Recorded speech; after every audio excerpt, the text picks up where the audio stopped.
నమస్తే, welcome to ATV.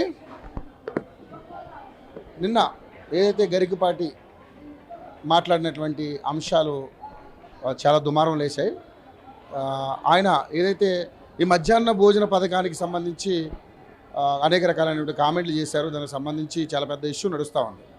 So ఇప్పుడు దీని మీదే మనతో పాటు స్పందించడానికి mother foundation chairman Sanjay Reddy గారు మనతో పాటు ఉన్నారు.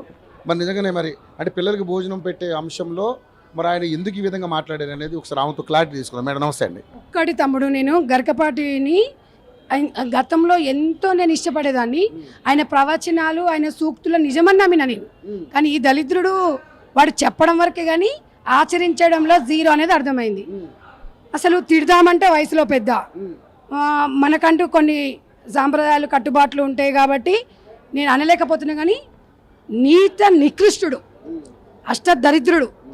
ఇవాళ నువ్వు చెప్పిన నీతి సూక్తిలో ఒకటి చెప్తాను. అన్ని దానాలకు గొప్ప దానం అన్నదానం అన్నావు.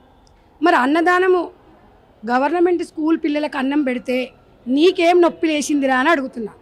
నీ పెళ్ళం అత్తగారు ఇచ్చిన ఆస్తులు ఏమైనా రాసిస్తున్నావా? నువ్వు సంపాదించిన ఆస్తులు ఏమైనా భాగం ఇస్తున్నావా? నువ్వు లేకపోతే నీకు గవర్నమెంట్ ఇచ్చే జీవితంలోకి ఏమైనా పిల్లలకి ఇస్తున్నావా?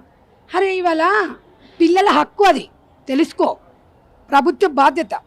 ప్రభుత్వానికి ఇవాళ పిల్లలు అన్నము రామచంద్ర ప్రభు అని ఎంతోమంది అన్నం కోసం అల్లాడిపోతుండే దేశం మొత్తం అతలాకృతం అవుతుంటే అన్నదానంలో గొప్పదానంగా భావించి పిల్లలకి ఇవాళ చదువు చెప్పించాలి, వాళ్ళకి కడుపు నిండా అన్నం పెట్టాలనేది ఒక మిడ్ డే మీల్స్ మధ్యాహ్నం భోజనం పథకంది దేశవ్యాప్తంగా మంచి స్కీమ్, అది మంచి పథకం.